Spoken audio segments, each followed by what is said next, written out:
par une après-midi ensoleillée chargée de tensions et de vents salins, alors que les vagues de la mer Jaune frappaient les côtes rocheuses d'une île isolée, l'horizon s'est transformé en un champ de bataille inattendu. À 14h43, heure locale, les forces de la Corée du Nord ont tenté de s'emparer de l'île de Yeonpyeong, un enclave stratégique sud-coréen dans la mer Jaune, disputée depuis des décennies. Un contingent de commandos de l'armée populaire coréenne, transporté par des vedettes rapides et soutenu par de l'artillerie côtière, a débarqué sur l'île pour prendre le contrôle de positions clés défendues par des troupes sud-coréennes et un peloton de marines américains. Ce qui semblait être un assaut surprise s'est transformé en un incident qui a déclenché des alarmes à Séoul et à Washington. Quelques minutes plus tard, le ciel s'est empli d'échos de moteurs, mais les dégâts étaient déjà faits. L'île était sous menace directe.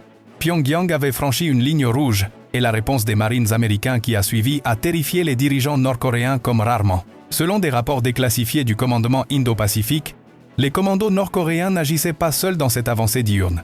Accompagnés de drones de reconnaissance et de signaux de brouillage pour perturber les radars, ils ont été détectés par des capteurs sud-coréens en s'approchant de l'île avec des intentions hostiles. Les alarmes ont retenti au centre de commandement. Intrus détecté. Forces nord-coréennes en débarquement. Initié protocole de défense. Intrus détecté. Forces nord-coréennes en débarquement. Initié protocole de défense. Mais avant que les assaillants puissent consolider leur position, une équipe de marines américains se mobilisait déjà avec férocité. À partir de ce moment, les radars de toute la région se sont activés en chaîne. À Séoul, à Tokyo et dans les bases américaines de Busan, les systèmes de surveillance ont capté le schéma agressif de vedettes nord-coréennes de classe Taedong, connues pour leur vitesse et leur capacité amphibie. Personne ne s'attendait à une tentative aussi audacieuse sur une île qui a été le théâtre d'escarmouches passées mais de rares invasions directes. Et c'est ici que commence le récit qui a tenu en haleine les puissances asiatiques, le rugissement des vagues sur l'île. Tout a commencé à 14h28 lorsque le centre d'opération conjoint à Camp Humphreys a reçu une alerte préliminaire d'intelligence. Des satellites américains avaient observé des mouvements inhabituels sur les côtes nord-coréennes, des vedettes armées positionnées et des transmissions codées. Priorité absolue, menace imminente détectée. Le personnel de la base s'est activé avec rapidité, mais personne ne prévoyait le débarquement direct. En moins de 15 minutes, les commandos nord-coréens ont touché terre, obligeant les forces sud-coréennes à reculer temporairement et mettant en péril la position des marines américains déployés là. Au poste avancé nord-coréen sur l'île, le commandant a ordonné d'activer le système de défense improvisé, ce bouclier de mines et de capteurs qui protège les avancées amphibies. Les radars Ponga 5 ont commencé à scanner la zone, détectant toute approche, mais l'un des marines a activé un balise d'urgence avant d'être encerclé. Le signal de détresse est arrivé à Washington en un instant, secouant le Pentagone. À 14h48, le président a autorisé une contre-opération. Récupération immédiate confirmée. Déployer Marines de réponse. Soutien aérien prêt. Ce que personne à Pyongyang n'attendait, c'était la réplique immédiate des Marines américains. Depuis la base de Yongsan à Séoul, à environ 200 km à l'est, des hélicoptères MH-53 Pavlo décollaient en formation d'assaut. Ces appareils lourds, capables de voler à plus de 300 km/h avec une charge complète, se sont élevés en moins de 6 minutes, armés de canons M5, 34 miniguns et équipés de systèmes de contre-mesure électroniques. Le vacarme de leur moteur Sikorsky a déchiré l'air de l'après-midi, tandis que les opérateurs obtenaient des coordonnées précises, repoussaient l'assaut et sécurisaient l'île. Mais avant, si tu es passionné par la supériorité amphibie américaine et que tu crois que la préparation sauve des vies au front, écris « Défense » dans les commentaires. Le MH-53 Pavlo est une merveille de l'aviation lourde. Conçu pour les opérations spéciales, il peut transporter jusqu'à 38 troupes équipées, avec un armement incluant des mitrailleuses GU-2 et des lance-missiles. Son radar Han APQ-158 détecte des cibles à plus de 50 km en conditions maritimes, permettant des insertions précises sans exposer l'appareil. Mais ce qui le rend légendaire, c'est sa robustesse. Il passe de transport à plateforme de soutien-feu en minutes, idéal pour des scénarios comme des îles disputées dans la mer Jaune, où le terrain est limité et les menaces multiples. Ce qui est inquiétant, c'est que des tentatives comme celle-ci ne se produisent que dans des contextes d'escalade maximale. Provocation pour des disputes territoriales, exercices militaires ou tensions nucléaires. Donc, la question qui a surgi était évidente. Qu'est-ce qui a motivé la Corée du Nord à tenter de s'emparer de cette île sud-coréenne? Sur les réseaux sociaux, des vidéos filmées par des résidents d'îles voisines ont commencé à circuler. Les images montraient des vedettes nord-coréennes s'approchant sous le soleil, suivies du déploiement d'hélicoptères depuis le continent. Les spéculations ont explosé. Certains parlaient d'une opération de revendication territoriale, d'autres d'une erreur calculée. Mais la vérité, comme elle serait révélée plus tard, était un enchevêtrement de souveraineté et de défis. À 15 heures, le ministère de la Défense nord-coréen a convoqué une session de crise à Pyongyang. Le général Kim Yong-chol, commandant des forces spéciales, a reçu le rapport de débarquement réussi, mais a ordonné de surveiller la réponse ennemie. Ils ont activé des radars à Wonsan et Nampo, déployant des missiles anti-aériens KN-06. En quelques minutes, les Pavlo sont apparus sur leurs écrans, volant à basse altitude pour éviter une détection précoce. Les opérateurs nord-coréens ont observé comment les hélicoptères viraient vers l'ouest, descendant à moins de 200 mètres avant de se stabiliser. Le schéma était évident, une incursion de repoussement. Le poste sur l'île s'est tendu, mais aucune batterie n'a tiré encore. La directive était précise, observer et préparer. Ce qui est indéniable, c'est que des semaines auparavant, la 7e flotte avait augmenté les patrouilles dans la mer Jaune, et cette tentative pourrait être la riposte à cette pression. À 15h15, des radars japonais ont confirmé la présence des Pavlo traversant l'espace aérien neutre. Derrière, un drone MQ-4 Triton se positionnait pour une surveillance aérienne, assurant que les hélicoptères aient une couverture pour des insertions profondes. À cet instant, les contrôleurs nord-coréens ont détecté une forte interférence sur leur fréquence. Les techniciens ont identifié des signaux de blocage électronique délibérés, bloquant leur capacité de suivi précis. Cet élément a déclenché les alarmes à Pyongyang. L'utilisation de blocage électronique dans des missions diurnes n'est pas accidentelle. Elle est employée quand des appareils cherchent à masquer leur approche ou à protéger des émissions radar face à des intercepteurs. Pour les analystes nord-coréens, cela vérifiait le pire. Les Pavlo ne venaient pas en observation, mais en contre-attaque armée. Des heures plus tard, des images satellites commerciales ont capturé quelque chose d'alarmant. Sur les positions nord-coréennes de l'île, on voyait des traces de vedettes amphibies, des postes de commandement et ce qui semblait être un centre de contrôle renforcé. Ils pourraient avoir préparé une occupation permanente, mais la réponse américaine l'a empêché. Des sources officielles ne l'ont jamais admis, mais un rapport d'intelligence nord-coréen filtré mentionnait que les hélicoptères américains visaient des installations clés d'assaut. Pendant ce temps, les radars nord-coréens suivaient le vol des Pavlo s'enfonçant dans la mer Jaune.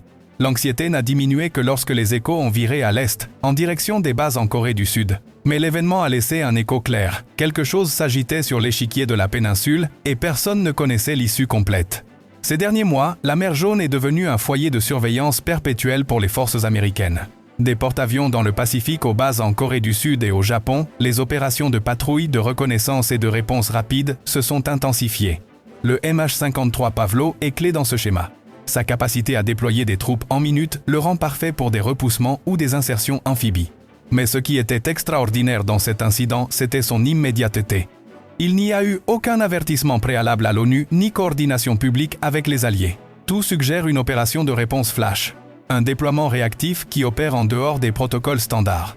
Et si quelque chose est compris par les experts, c'est que de telles missions ne sont pas lancées sans une provocation grave.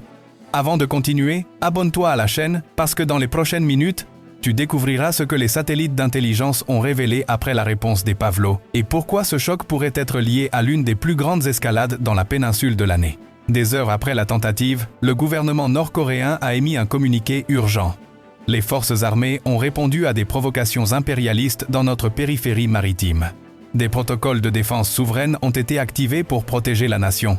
Le texte évitait de mentionner l'île spécifique, mais l'allusion était évidente. Le ministère de la Défense a également rapporté que des batteries anti-aériennes étaient restées en alerte pendant plus de 3 heures, prêtes à repousser toute incursion. Les analystes militaires s'accordaient à dire que la manœuvre avait un but plus symbolique que destructif. Démontrer que les États-Unis peuvent repousser des assauts en minutes, même dans des territoires alliés. Et cet avertissement, dirigé vers Pyongyang et aussi vers Pékin et Moscou, n'a pas été ignoré. Durant l'après-midi, les gouvernements de la Chine et de la Russie ont condamné la réponse en la qualifiant d'acte impérialiste qui menace la paix dans la péninsule. En opposition, le département d'État a répliqué que toutes les actions avaient été exécutées selon les normes internationales et avec des objectifs défensifs. Pendant ce temps, la Corée du Sud, alliée de Washington, gardait le silence, bien que des sources militaires aient confirmé que des radars sud-coréens avaient soutenu les Pavlo des heures auparavant. Les médias globaux ont commencé à se référer à l'assaut raté de Yonpyong et le hashtag #IlVesPyongyang s'est viralisé. Des vidéos, des cartes de trajectoire et des enregistrements radio présumés ont inondé Internet. Mais derrière le tumulte, les experts alertaient sur quelque chose de plus profond. Les Pavlo pourraient avoir été l'avant-garde d'une opération en couverte plus vaste. Et ce qui se révélerait dans les heures suivantes clarifierait que la tentative n'était que le prologue. Au crépuscule, les radars de la péninsule restaient opérationnels. La réponse des PVLO était déjà terminée, mais les réverbérations de la tension persistaient en mer. Dans les bases d'Incheon, de Jeju et de Guam, les équipes d'alerte restaient en position. À Pyongyang, le commandement de défense maritime surveillait tout mouvement américain. Ce qui apparaissait comme un incident isolé s'est mué en un puzzle géopolitique. Pourquoi la Corée du Nord a-t-elle tenté de s'emparer de cette île? Que cherchait-il à obtenir? Et surtout, pourquoi les PVLO ont-ils répondu avec un repoussement aussi précis dans des eaux disputées? Tandis que les nations échangeaient des notes diplomatiques, les analystes ont trouvé des schémas inquiétants. Des satellites chinois ont capté des mouvements postérieurs qui coïncidaient en timing et en route avec les PVLO, incluant un avion d'intelligence Fleet Poseidon qui a décollé d'Okinawa des heures plus tard. Ce détail a tout changé. Si les hélicoptères repoussaient, le Fleet avait un rôle évident, surveiller les communications ennemies. À 16h10, le radar de Séoul a détecté 4 nouveaux échos. L'un, par fréquence, appartenait à un E-2 Hawkeye, l'avion d'alerte précoce le plus sophistiqué des États-Unis. Les autres, probablement des MH-60 Seahawk, restaient en formation compacte. En jargon militaire, cela implique une chose, un soutien pour une mission de repoussement sous couverture aérienne totale. Des sources anonymes du Pentagone ont confirmé des jours plus tard que la réponse des PVLO était liée à une menace de sécurité non révélée. Elles n'ont pas détaillé si elles visaient des vedettes d'assaut ou des commandements côtiers, mais tout indiquait une opération méticuleusement orchestrée. Pendant ce temps, à Pyongyang, les radars du système Ponghae 5 enregistraient des perturbations électroniques. Les opérateurs savaient ce que cela signifiait, un effort pour bloquer leur suivi. Pendant plus de 2 heures, les systèmes défensifs ont opéré dans des conditions de guerre cybernétique. La pression était palpable. Tout malentendu, toute lecture erronée de radar pouvait précipiter un conflit plus grand. Le journaliste militaire japonais Hiroshi Tanaka l'a décrit avec exactitude. Quand les PVLO décollent en repoussement, ce n'est pas seulement tactique, c'est une stratégie en action. C'est un avertissement, une leçon et surtout une preuve que le pouvoir amphibie américain agit quand il le doit. Et c'est précisément ce que les forces ont démontré. La mer Jaune est devenue un théâtre de test pour une nouvelle tactique de réponse rapide. Une fusion d'hélicoptères lourds, de frappes chirurgicales et de blocage électronique dans un paquet opérationnel unifié. Mais à Pyongyang, cela n'a tranquillisé personne. Le leader suprême a ordonné de renforcer les patrouilles côtières dans la mer Jaune et de positionner de l'artillerie supplémentaire près de Nampo. Le ministre de la Défense a affirmé publiquement que le pays n'accepterait pas d'intrusion étrangère sous aucun prétexte.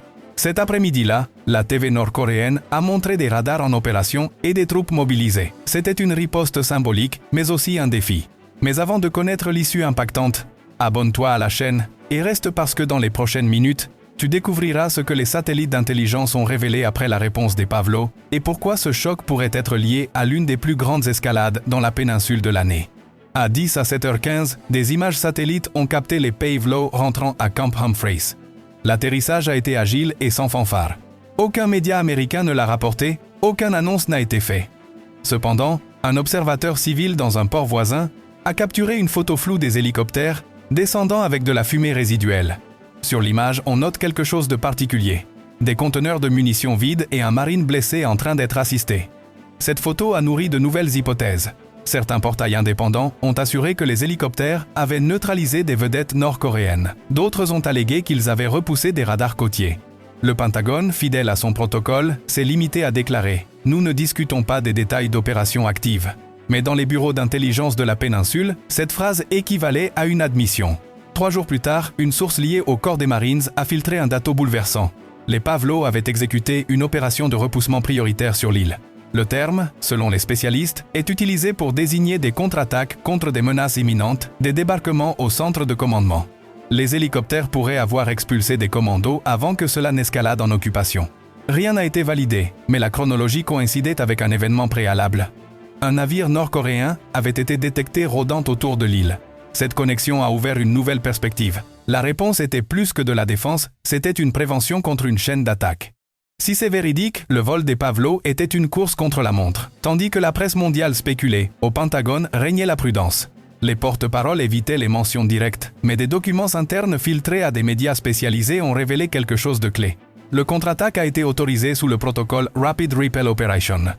Celui-ci s'applique seulement quand il y a un risque d'escalade dans des territoires alliés. Cela expliquerait la rapidité, le secret et le blocage électronique. Un analyste du Centre d'études stratégiques à Séoul a commenté « Il est plausible que les PVLO aient éliminé quelque chose que la Corée du Nord ne pouvait pas perdre. Cela pourrait être une infrastructure amphibie ou de l'intelligence maritime. Bien sûr, personne au gouvernement n'a confirmé ni nié, mais la coïncidence avec l'incident du navire et le déploiement de blocage électronique pointent dans la même direction. L'incident a déclenché une tempête diplomatique. La Corée du Nord a présenté une plainte formelle à l'ONU pour agression aérienne et violation souveraine. L'ambassadeur américain a répondu qu'aucun appareil n'était entré en territoire nord-coréen et que toutes les actions étaient défensives. Pendant ce temps, la Chine et la Russie ont soutenu la plainte nord-coréenne en qualifiant la manœuvre d'acte d'hégémonie. De son côté, le Japon, partenaire de Washington, a émis un communiqué vague. Nous sommes informés des événements récents dans la mer Jaune et maintenons une coordination avec les alliés. Une semaine plus tard, la Corée du Nord a réalisé des manœuvres à grande échelle sur le littoral ouest. Plus de 30 vedettes rapides, de l'artillerie lourde et des missiles anti-buques ont été déployés dans ce que le régime a appelé Opération Muraille Jaune. Le message était clair, exhiber la force et dissuader. Durant les manœuvres, le général Kim a déclaré à la presse « Nous ne permettrons pas d'intrusion ni de provocations impérialistes. Nos mers sont gardées, nos radars vigilants et nos troupes prêtes. » Cependant, en coulisses, les analystes savaient que la réponse des Pavlo avait marqué profondément. Elle a exposé des faiblesses dans les défenses maritimes et montré que la réaction face aux surprises était tardive. Pour beaucoup dans l'armée populaire, c'était une alerte. Pour les États-Unis, le contre-attaque des Pavlo n'était pas seulement technique, c'était un rappel stratégique. Leur domination dans la péninsule reste solide. Un pas mesuré pour montrer à la Corée du Nord, à la Chine et à la Russie que tout défi aux territoires alliés sera observé et, si nécessaire, neutralisé. Un ex-commandant du commandement Indo-Pacifique l'a exprimé ainsi en anonymat. Le Pavlo ne vole pas sans raison. Quand il repousse, c'est parce que quelque chose de crucial est en risque et tous avec des radars le perçoivent. L'incident a fonctionné comme une preuve, un avertissement et une affirmation de présence. Une démonstration de pouvoir sans besoin de guerre totale. Avec les jours, le tumulte médiatique a diminué. Les Pavlo sont retournés aux patrouilles. Les vedettes ont repris leur position et les radars se sont atténués, mais les experts n'ont pas oublié. Dans des rapports d'intelligence circulant des semaines plus tard, on a conclu que l'épisode était une réponse de contingence exécutée avec maîtrise. D'autres l'ont vu comme un avertissement muet. La mer Jaune est revenue à sa quiétude superficielle, bien que tous sachent qu'elle était précaire. L'équilibre régional avait changé. Un amiral retraité de la marine américaine l'a dit avec une froideur qui l'encapsule. Dans la dissuasion, il n'est pas nécessaire de bombarder pour triompher. Parfois, il suffit qu'ils entendent tes rotors. Et cet après-midi-là, tout Pyongyang les a entendus. Abonne-toi si tu as aimé la vidéo. Et si tu veux voir plus de vidéos comme celle-ci.